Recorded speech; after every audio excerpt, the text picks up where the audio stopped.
Que a graça e a paz de nosso Senhor Jesus Cristo seja sobre a sua vida. Mais uma vez aqui estamos para compartilhar com você a leitura diária da Escola Bíblica Dominical do próximo domingo. Estaremos estudando a lição de número 6, Ética Cristã e Suicídio. Quero pedir para você subscreva no meu canal e também visite o nosso site www.moldado.com. Lá no site você tem uma mensagem introdutória do assunto. Temos os vídeos e também os slides de todos os assuntos em que temos compartilhado com você aqui. Que Deus abençoe a sua vida e seja bem-vindo em nome de Jesus. Para nós, juntos, nós refletirmos e aprendemos nesta lição. Falar em refletir, no final desta lição, nós temos as 5 reflexões que sempre nós fazemos após a leitura diária. Que você seja bem-vindo e assim aprendamos juntos. Deus te abençoe em nome de Jesus. Ética cristã e suicídio. Sabemos que Deus não aprova aquele que tira a sua própria vida. Aquele que tira a sua vida, aquele que se mata, que acaba com a sua vida. Deus não aprova qualquer tipo de suicídio, né? Então hoje nós vamos falarmos sobre essa lição, nós vamos aprendermos sobre isso. E nós vamos começar então na leitura de segunda-feira, Juízes capítulo 16, versículos 28 a 30, diz que Sansão não suicidou, mas ele morreu em um combate. E os versículos 28 a 30 diz-nos da seguinte maneira: Sansão clamou ao Senhor e disse: Senhor Deus, peço-te que te lembres de mim e dá-me forças só esta vez, ó Deus, para que de uma vez me vingue dos filisteus, pelos meus 2 olhos. Abraçou-se, pois, Sansão com as 2 colunas do meio, em que se sustinha a casa, abraçou-se e arrimou-se sobre elas, com a mão direita numa e com a esquerda na outra, e disse: morra eu com os filisteus. Inclinou-se com força, e a casa então caiu sobre os príncipes e sobre todo o povo que ali estava. E foram mais os que matou na sua morte, nesse dia, do que os que matara na sua vida, quando ele teve ali muitos confrontos com os filisteus. Então, nesse versículo, nós aprendemos então que nós encontramos aí que Sansão não se suicidou.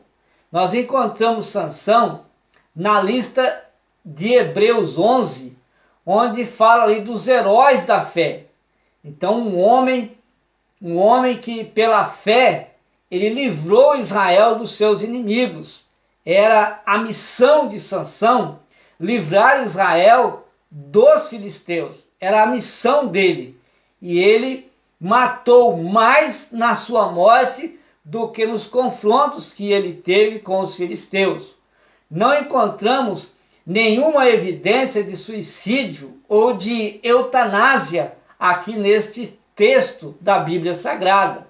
Se Sansão tivesse um desses objetivos, se suicidar ou acabar com a sua vida porque não tinha os seus 2 olhos e estava sofrendo, isto é eutanásia, se ele desejasse a morte devido à frustração de ter sido capturado pelos filisteus, certamente ele teve outras oportunidades para se suicidar, ele teve outras oportunidades para tirar a sua vida.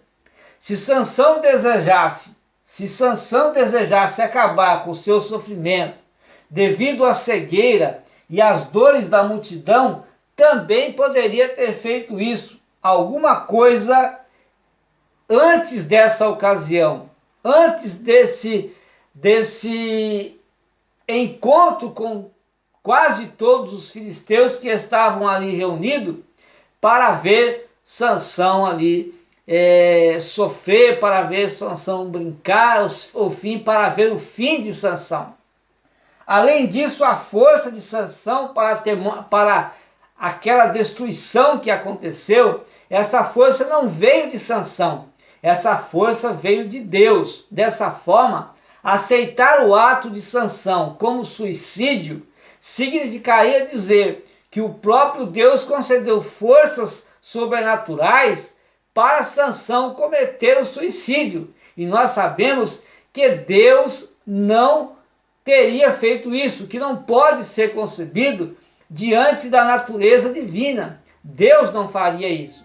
Devemos entender também que os filisteus eram um povo que se opunha a Israel e não buscava a paz como buscaram os gibeonitas em Josué capítulo 9.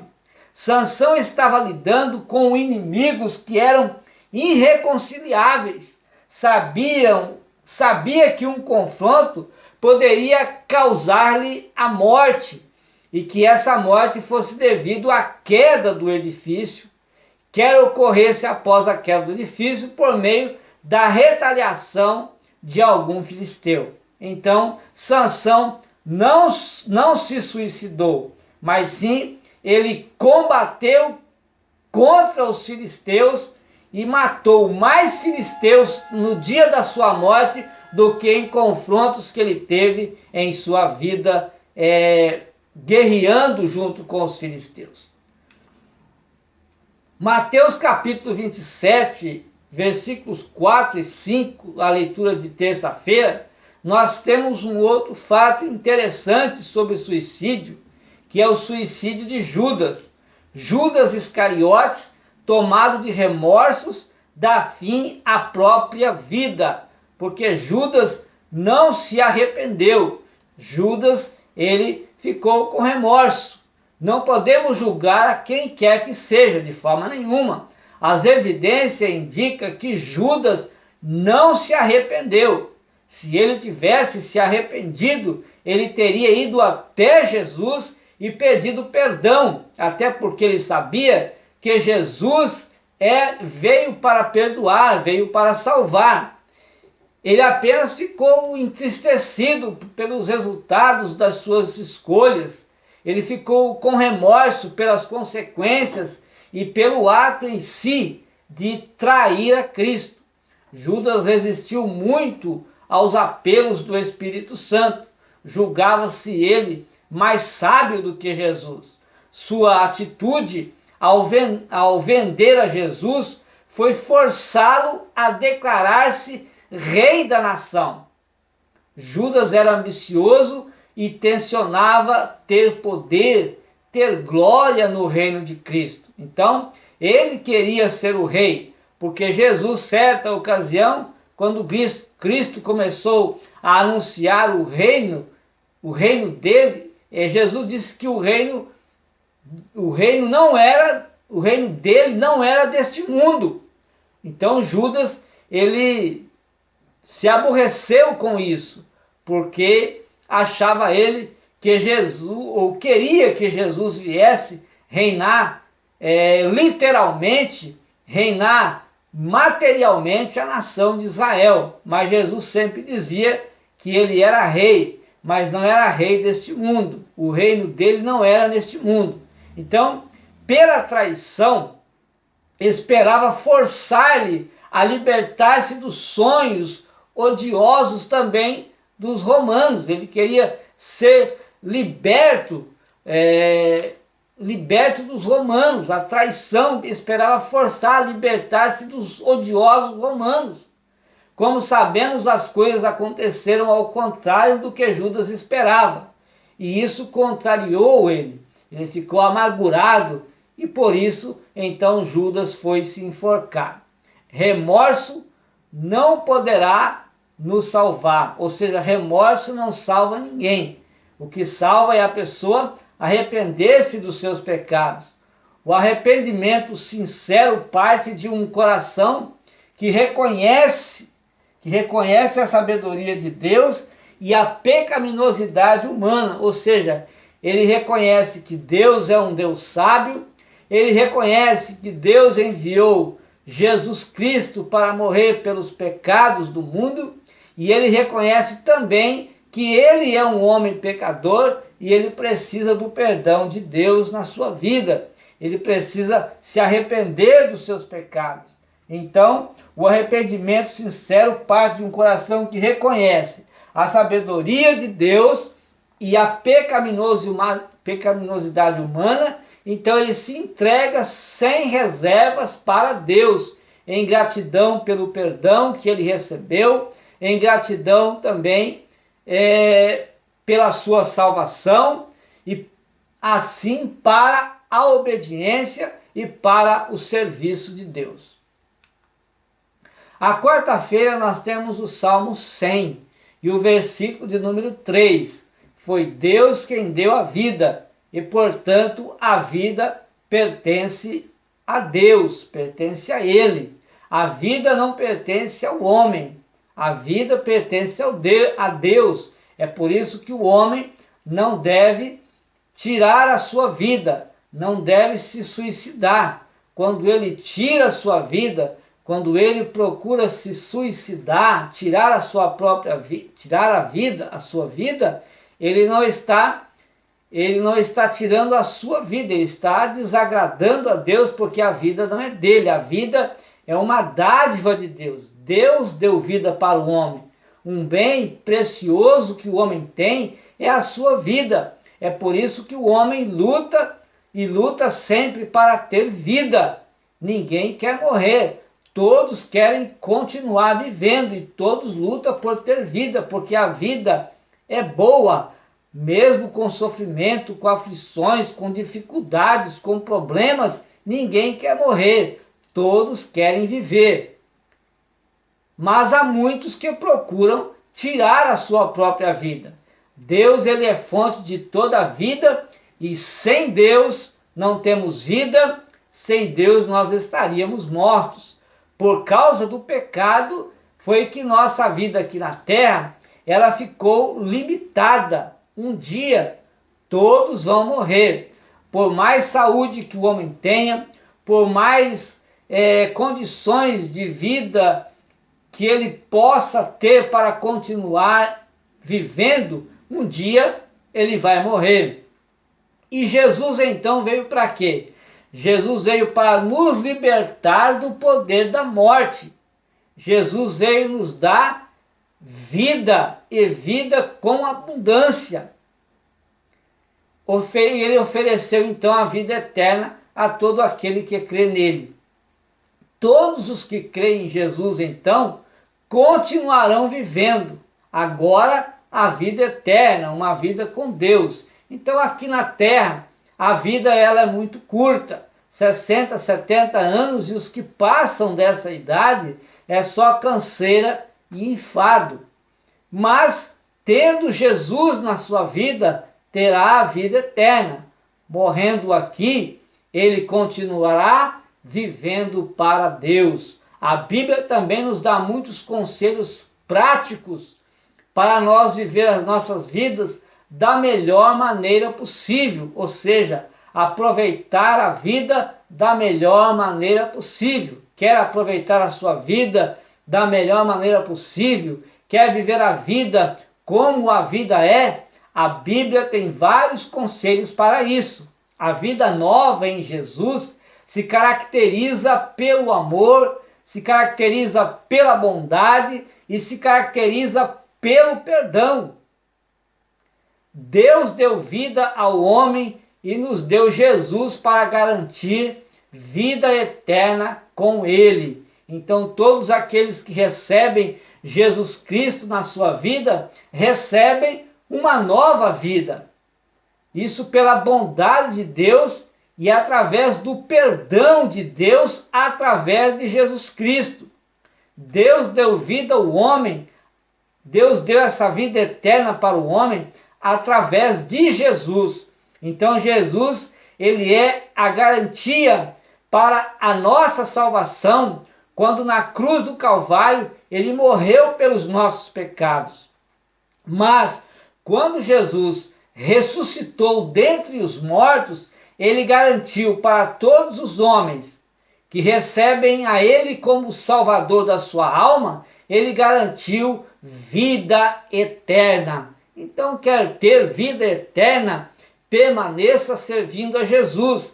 E você que não tem Jesus ainda, receba Jesus na sua vida e então você terá uma nova vida em Cristo Jesus, o nosso Senhor. A leitura de quinta-feira está em Eclesiastes, capítulo 3, e o versículo de número 2. Deus é quem determina o nosso nascer e também o nosso morrer. A Bíblia diz que existe um tempo para morrer? Sim, a Bíblia diz que existe um tempo para morrer. Eclesiastes capítulo 3, e o versículo 2 diz que há tempo para nascer e também há tempo para morrer. Tempo para plantar e tempo para desarraigar o que se plantou. Mas o contexto deste versículo mostra que a Bíblia está se referindo aos ciclos comuns da vida. Ou seja, o homem tem um tempo para nascer e também chega o tempo em que ele morre. Aqui não está dizendo que Deus marcou uma data para o homem morrer. O homem não tem uma data para ele morrer. Ele vai morrer no dia 20 de janeiro de tal ano. Não. Deus não marcou uma data para a morte das pessoas. Mas ele tem um tempo de vida, ele tem o tempo que ele nasce e também ele tem o tempo que ele morre. Mas não que Deus marcou uma data que ele vai morrer naquela data. Assim como ele não obriga também ninguém, o agricultor, a plantar a sua plantação, a sua semente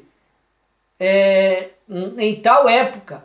Não. Na verdade, esse trecho da Bíblia Sagrada nos mostra que nós não devemos ficar tão preocupados com os assuntos do dia a dia a ponto de deixar o nosso Criador de lado.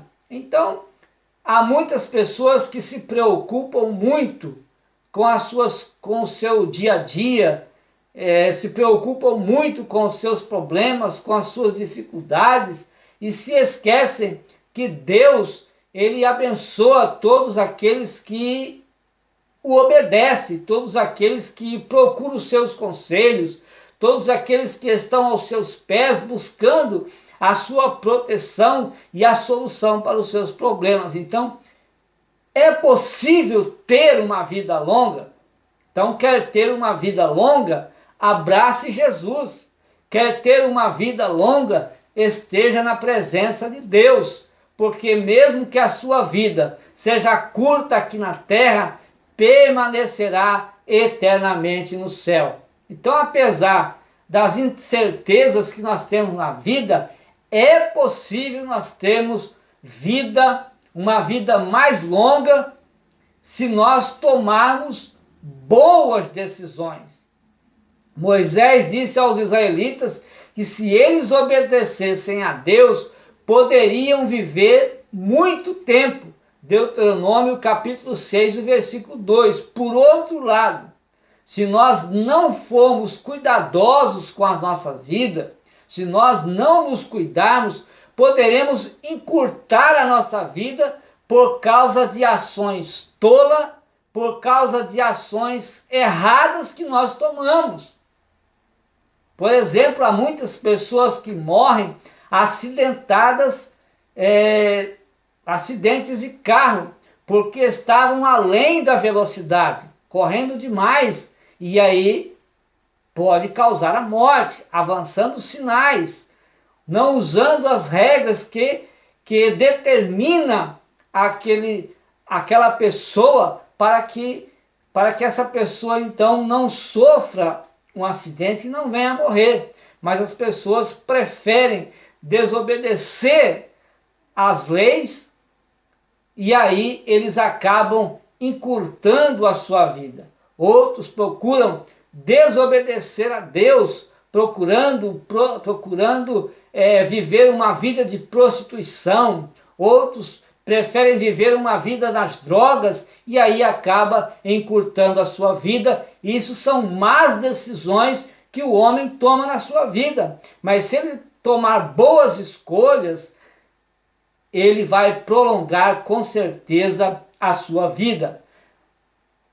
Então, mesmo se você tomar boas decisões, fazer boas escolhas, ser cuidadoso com a sua vida, você não pode fugir da morte, porque a morte um dia ela vai bater na sua porta com certeza. Com certeza um dia o número da senha sua vai chegar e você vai ter que partir. Mas que você então, se você estiver em Cristo Jesus, você tem a vida eterna. Então, ninguém pode fugir da morte. Mas essa situação, ela muda quando a Bíblia promete um tempo que não haverá mais morte. E onde não haverá mais morte?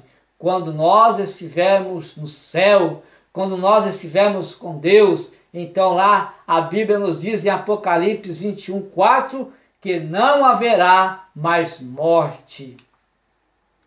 João capítulo 15, o versículo 13, a leitura de sexta-feira, diz que o maior amor é o que entrega a vida em favor do outro. E entregar a vida aqui não significa se suicidar por causa do outro. Não significa aqui se matar por causa da pessoa. Até eu acredito que quando alguém ele é confrontado a ajudar uma pessoa a sair de certo problema, por exemplo, um afogamento. Alguém está morrendo afogado, a pessoa que vai ajudar aquela pessoa a se salvar do afogamento, ele não vai ali dizendo eu vou morrer por aquela pessoa, né?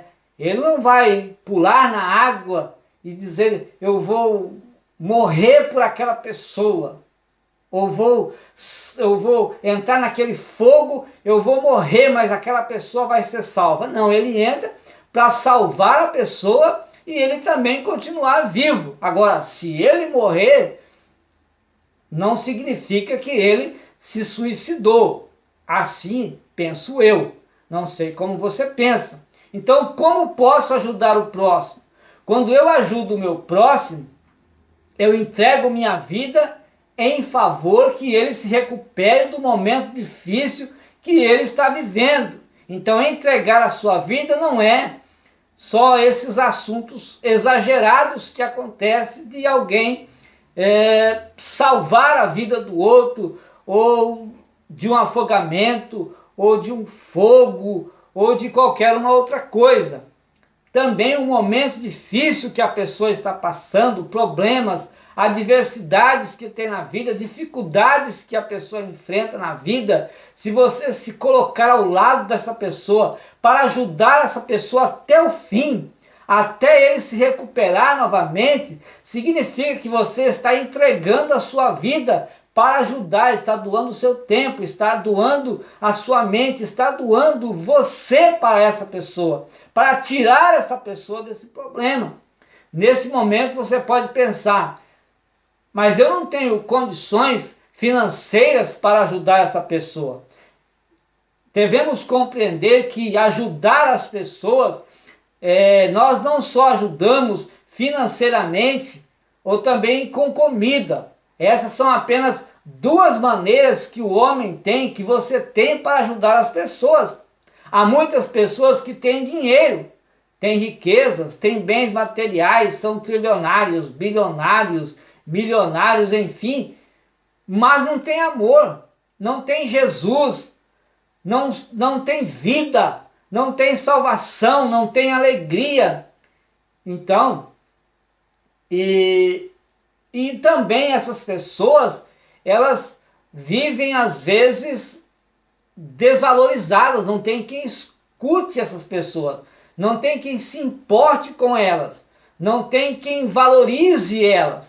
E você pode ajudar essas pessoas conversando com elas, encorajando essas pessoas a viver. dando um abraço, mostrando que elas também são importantes e podem ser mais importantes ainda para a sociedade.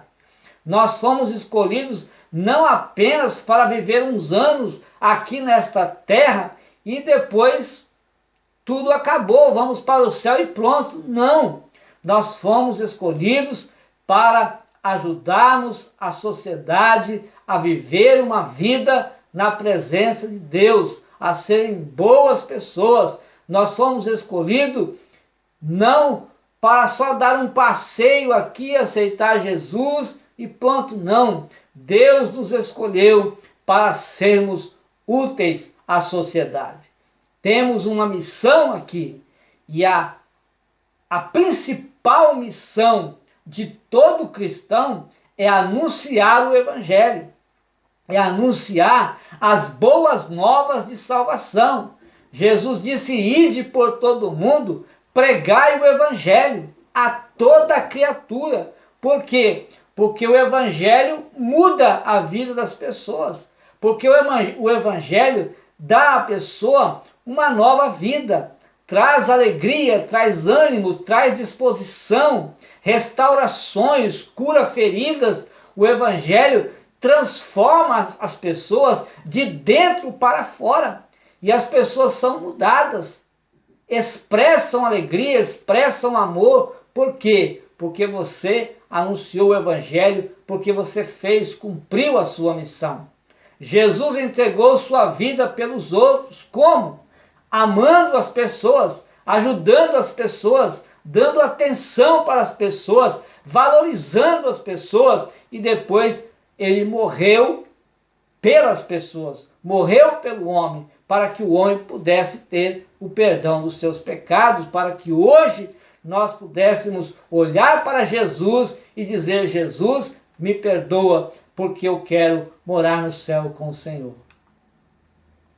João capítulo 10, o versículo 15, é a leitura de sábado.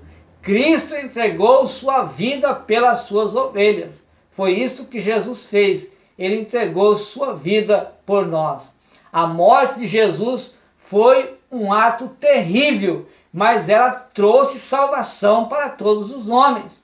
Na cruz, Jesus pagou o castigo de todos os nossos pecados. Ele morreu em nosso lugar. Por quê? Ele morreu porque ele nos ama. Jesus se ofereceu para tomar o nosso lugar. Era o nosso lugar, mas Jesus tomou o nosso lugar e morreu pelos nossos pecados. Seu sofrimento na cruz foi muito grande, mas ele decidiu passar por isso, por amor a nós. Agora, todos os que creem em Jesus como seu Salvador estão livres desse castigo, estão livres do castigo, estão livres da condenação eterna, estão livres das obras satânicas, porque o seu refúgio é Cristo, a sua proteção é Deus, quem guarda ele é o Senhor dos Exércitos. A morte e a ressurreição de Jesus são garantia de salvação. A morte de Jesus trouxe perdão para todos os homens e a ressurreição de Jesus garantiu a vida eterna para todos aqueles que permanecerem fiéis ao Senhor até o arrebatamento da igreja ou até o dia da sua morte, né? Assim como Jesus morreu e ressuscitou, nós morremos para o pecado e um dia nós iremos ressuscitar para a vida eterna. Então, ninguém tem maior amor do que aquele que dá a sua vida pelos seus amigos. João capítulo 15 e o versículo de número 13. Então, doar a sua vida em favor das pessoas não significa apenas morrer pelas pessoas, mas você pode dar a sua vida dando tempo para as pessoas, ouvindo as pessoas, falando coisas boas para as pessoas, falando coisas que edificam e que cura a alma dessas pessoas, uma mensagem boa para as pessoas, para que as pessoas sejam curadas da sua alma, transformadas o seu espírito e preparadas então para estar com o Senhor no céu. Então, isso também é se entregar, é dar a sua vida por amor às pessoas. Mas tirar a sua vida, nunca. Deus é contra o suicídio, suicídio é pecado, assassinato é pecado, eutanásia é pecado. Então, vamos permanecer com os conselhos que a Bíblia nos concede. Vamos agora então para as reflexões. E não se esqueça, viu? www.moldado.com é o nosso site. E também não se esqueça de subscrever no nosso canal. Então nós temos aí a primeira reflexão da nossa lição. Cite ao menos 2 casos de suicídio no Antigo Testamento e explique o porquê do caso de Sansão não ser considerado suicídio. Então nós temos aí então, o caso de Saul e também tem o caso de Aitofel. E a explicação de Sansão é porque Sansão decidiu cumprir a sua missão de destruir os filisteus. Na festa de Dagon, então ele derrubou o templo sobre si e os seus inimigos, então todos ali morreram, todos que estavam ali morreram, e foi mais os que morreram ali do que aqueles que morreram quando Sansão estava em vida. Entretanto, esta ação ela é vista como sacrifício de guerra e não suicídio. Por isso Sansão aparece na lista dos heróis da fé, lá em Hebreus capítulo 11. Agora, o caso de Aitofel. No hebraico, Aitofel significa sensatez ou tolo. Foi um homem que no tempo de Davi tornou-se conhecido por todo Israel por causa da sua sabedoria secular. Aitofel, ele era um sábio secularmente, dava conselhos. Sua sabedoria era tão grande que seus conselhos eram conhecidos como oráculos. Todos o tinham como Deus, né? O verdadeiro nome desse homem poderia ter sido Aifelete, que significa irmão do livramento, cujas letras foram transpostas para que o seu nome significasse então tolo, e como tolo então por causa da sua insensatez, por causa da sua tolice, e hoje nós podemos dizer por causa da sua burrice, ao ter participado da revolta de Absalão contra o seu pai Davi. Ele ficou do lado de Absalão e contra o rei Davi. As pessoas do povo ouviam e seguiam as orientações de Aitofel como se fossem vindas de Deus, mas ele começou a se rebelar contra Davi, e Davi foi o rei que Deus escolheu, um homem segundo o coração de Deus, e ele dava conselhos errados para prejudicar a Davi, e lançava então Sansão contra o seu próprio pai, contra o rei. Então nós precisamos hoje de conselheiros que nos ajudem, não conselheiros que venham nos prejudicar com os seus conselhos, levando até as pessoas contra as outras pessoas. Há pessoas assim, que aconselham para o mal e não aconselham para o bem. São ímpios, são pessoas que criam contendas em uma família, criam contendas na igreja, criam contendas no seu trabalho, criam contenda em seu círculo de amizades. São pessoas que não sabem aconselhar para o bem e só aconselham para o mal, conforme Provérbios capítulo 20, versículo 18. Mas um servo de Deus, uma pessoa que serve ao Senhor, que é fiel a Deus, não anda nesses conselhos ímpios. precisamos pedir para quem? Qual que é o melhor e maior conselheiro? E até um dos seus nomes é conselheiro, maravilhoso conselheiro. Isaías capítulo 9, versículo 6, diz que Jesus é o maravilhoso conselheiro. Ele nos ajuda em cada decisão que nós vamos tomar. Então peça a Jesus para te orientar. Peça um conselho de Jesus. E Jesus ou vai te orientar, ou ele vai fazer aparecer alguém ou alguma pessoa vinda do Senhor, mandada por Deus, direcionada por Deus a te dar um conselho conforme aquilo que Deus quer para a sua vida. A segunda reflexão: quais foram as motivações de Judas em entregar Jesus? Então, sua ambição por dinheiro foi uma das ambições para que Judas entregasse Jesus. Olhando os dois escritos, vemos que existe uma diferença de tempo, os escritos de Mateus e os escritos de Lucas. Então, os escritos de Mateus e o que escreveu Lucas lá em Atos. Então, olhando os dois escritos, vemos que existe uma diferença de tempo entre o que Mateus escreveu e o que Lucas escreveu em Atos dos Apóstolos. Ambos estavam escrevendo para comunidades diferentes. Mateus estava escrevendo para os judeus de Jerusalém, em uma distância pequena entre o acontecimento e o escrito. Muitos dos que ouviam o evangelho de Mateus viveram aqueles fatos, presenciaram, participaram tudo aquilo, enquanto que Lucas não foi discípulo de Jesus, nem presenciou e nem participou daqueles fatos.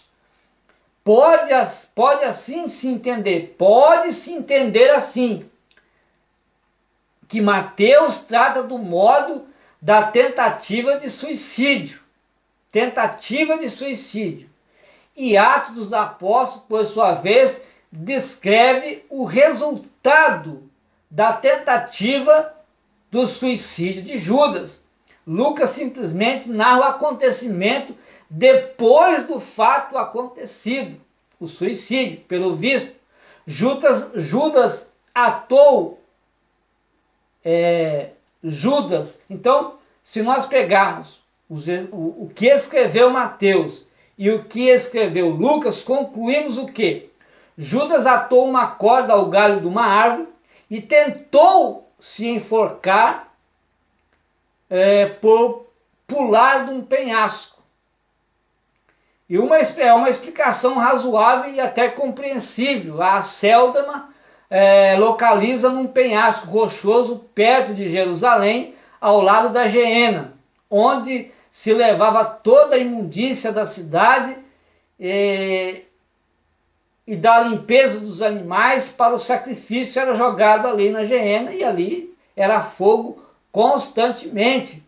Foi por isso que Jesus disse que lá o fogo não parava de queimar, continuava queimando.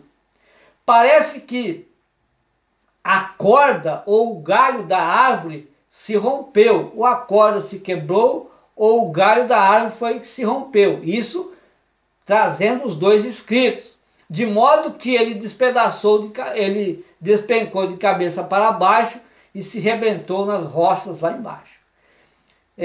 Jerusalém, por estar junto ao deserto da Judéia e dos vários secos que Jerusalém sofreu, praticamente não possuía árvores de porte, não tinha árvores de grande porte, árvores fortes, árvores seguras.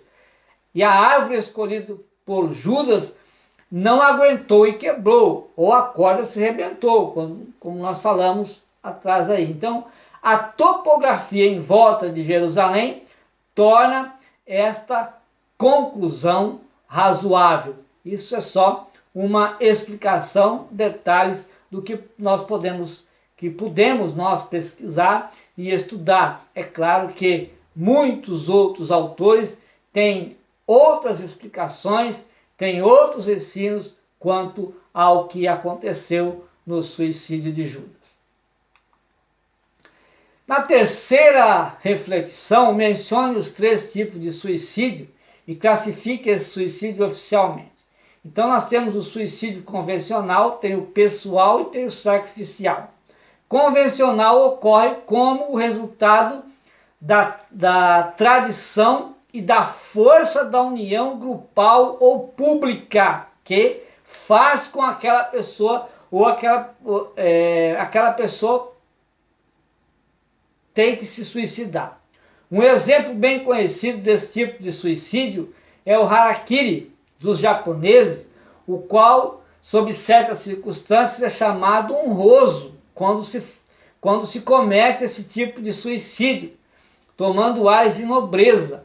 Um nobre japonês, ao enfrentar a desgraça que ele está passando, os problemas, as adversidades, as dificuldades que ele está enfrentando, quando ele tira sua própria vida, ele é tido como alguém que praticou um ato louvável, um ato honroso. Então esse é o convencional. Pessoal, esse por sua vez são atos de iniciativa individual, ou seja, a pessoa decide tirar a sua vida por causa dos problemas, por causa das adversidades, por causa das dificuldades que ele vem enfrentando, então decide tirar a sua vida.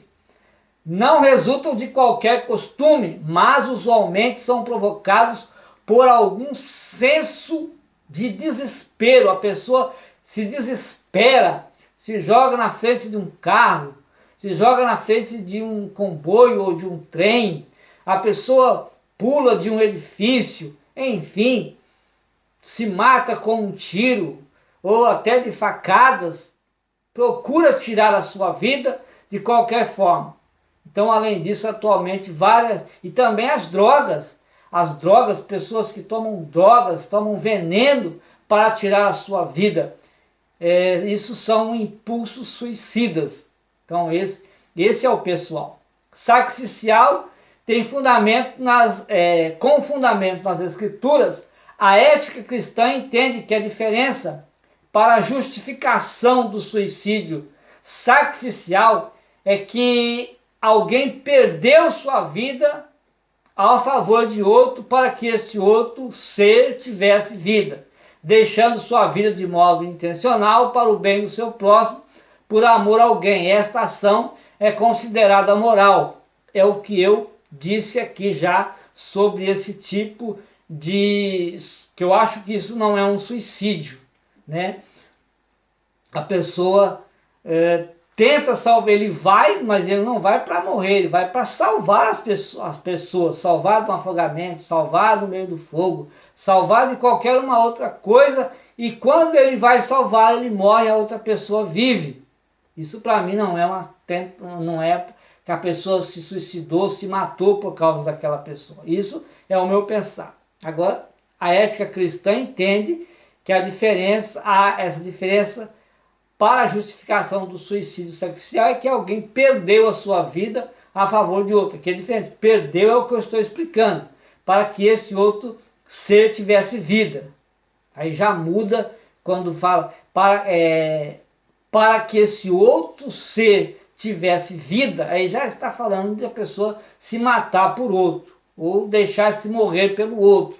Não, ninguém vai, no meu pensar, ninguém vai entrar ali em uma situação difícil para morrer e o outro ficar vivo. Não, ele vai lá para salvar e ele também ficar vivo.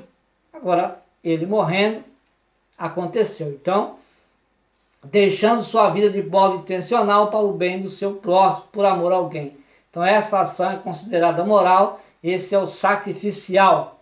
Já o suicida, ao tirar a vida sem ser a favor de outra pessoa, é porque ele perdeu a razão quando ele deixou o ódio entrar na sua vida, quando ele deixou que o ódio ficasse mais forte dentro dele, se deixou levar pela ira, e essa atitude ela é considerada imoral, porque ele tirou a sua vida por sentimentos que ele poderia ter procurado de uma outra forma e não ter tirado a sua vida. Agora, qual deve ser o posicionamento teológico do cristão em relação ao suicídio? A Bíblia enxerga o suicídio da mesma forma que o assassinato, pois é isso exatamente o que é autoassassinato. Cabe a Deus decidir quando e como uma pessoa deva morrer. Só Deus pode decidir essas coisas, e não o homem. O cristão se posiciona contra o suicídio fundamentado no 6º mandamento do Decálogo: não matarás. Não matarás é o mandamento que prova o amor, né? O suicídio é um grande pecado contra Deus. Segundo a Bíblia, o suicídio é assassinato. Deve-se ter sérias dúvidas sobre a autenticidade da fé de qualquer pessoa que afirma ser um cristão, mas mesmo assim ele comete um suicídio. Por que ele cometeu um suicídio? Qual é a fé dessa pessoa? Estava em Deus? Estava em Cristo? Que tipo de cristão é esse que tira a sua vida? Que acaba com sua vida? Há dúvidas sobre a fé dessa pessoa. Não há nenhuma circunstância que possa justificar que alguém, especialmente um cristão, venha tirar a sua própria vida. A Bíblia menciona seis pessoas específicas, são 6 pessoas específicas que cometeram suicídio. Abimeleque, Juízes 9:54, Saul, primeiro livro de Rei de Samuel 31:4, o escudeiro de Saul, 1 Samuel 31:4-6, Aitofel, 2 Samuel 17:23, e Zenri, que foi um dos reis de Israel, 1 Reis 16:18, e Judas, Mateus 5:27 e o versículo de número 5. Qual deve ser o posicionamento ético do cristão em relação ao suicídio? A posição da ética cristã é contrária ao suicídio pelos seguintes e principais motivos. Primeiro, banaliza-se a vida, quando tira-se a vida.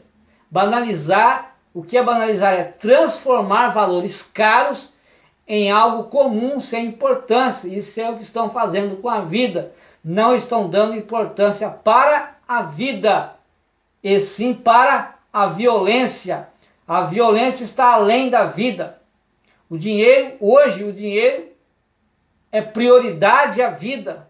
As pessoas se matam por causa do dinheiro, ou matam outro por causa do dinheiro, ou se matam por causa do dinheiro e de bens materiais, ou seja, isso é uma banalização da vida. Então, a outra é violação do mandamento do amor. A pessoa viola, não matarás, e acaba se matando ou se matando, né? Quando o homem comete qualquer tipo de violência, qualquer tipo, não precisa ser matar, mas qualquer tipo de violência que venha causar a morte, inclusive suicídio, eutanásia e outros. Então, quando o homem comete qualquer tipo de violência contra o próximo ou contra si mesmo, ele está violando o mandamento do amor: não matarás. Um ato egoísta, né? Egoísmo é o substantivo masculino que nomeia um amor próprio excessivo. A pessoa se ama excessivamente. É o egoísta, aquele que leva um indivíduo a olhar só para as suas opiniões, só para os seus interesses, só para as suas necessidades, e acaba desprezando as necessidades dos outros, as necessidades alheias. Na psicologia, a atitude intelectual daquele que tudo se refere ao próprio eu, ela é chamada também de egocentrismo, ou seja, a pessoa se coloca, se posiciona com ele como o centro de todas as coisas, e só a ele interessa todas as coisas. Ele se considera especial, ele se considera o melhor, tudo é para ele e nada para os outros. Outra coisa é falta de confiança em Deus. Confiar em Deus é a atitude mais acertada que um ser humano pode ter: confiar em Deus. Confie em Deus, não confie no homem. Confie em Deus. Confiando em Deus, você nunca vai se decepcionar. Confiando no homem, você vai se decepcionar. Veja o que está acontecendo. Veja o que está acontecendo no Brasil. Há muitas pessoas decepcionadas porque confiaram no homem. E o homem, então, se corrompeu. Ele perdeu a sua credibilidade e deixou muitas pessoas frustradas, decepcionadas. Então, confie em Deus. Confiar em Deus é a atitude acertada. Isto porque essa confiança, ela nos dá segurança, nos dá alegria, nos dá força para enfrentar qualquer desafio que esteja na nossa frente. Deus, ele é fiel, Deus é bom e nunca desampara e nem abandona aqueles que confiam nele. Um gesto de ingratidão. A ingratidão costuma brotar geralmente nas pessoas que são orgulhosas, ranzinzas, individualistas, pessimistas, ruins, infelizes, de mal com a vida e consigo mesmas. Pessoas essas recheadas de amarguras, rancorosas, cheias de rancores, cheias de revoltas, acabam cometendo o suicídio. Então, nós vimos aqui posicionamento ético do cristão em relacionamento ao suicídio. E nós vimos a posição da ética cristã, que é contra o suicídio, e nós vimos também aqui os motivos que levam uma pessoa a se suicidar. Ele banaliza a vida, viola o mandamento do amor, é um ato egoísta, falta confiança em Deus e é uma pessoa ingrata. Então, nós vimos aí essa lição maravilhosa, aprendemos bastante sobre isso e você vai aprender mais ainda lá na sua escola dominical, com o seu professor, na sua igreja, na sua cidade, no seu país. E Deus há de abençoar poderosamente. Subscreva no meu canal. E não se esqueça de visitar o nosso site, viu? www.moldado.com. Deus te abençoe e também sua família seja ricamente abençoada em nome de Jesus e até a próxima leitura diária da Escola Bíblica Dominical e as nossas 5 reflexões da nossa lição.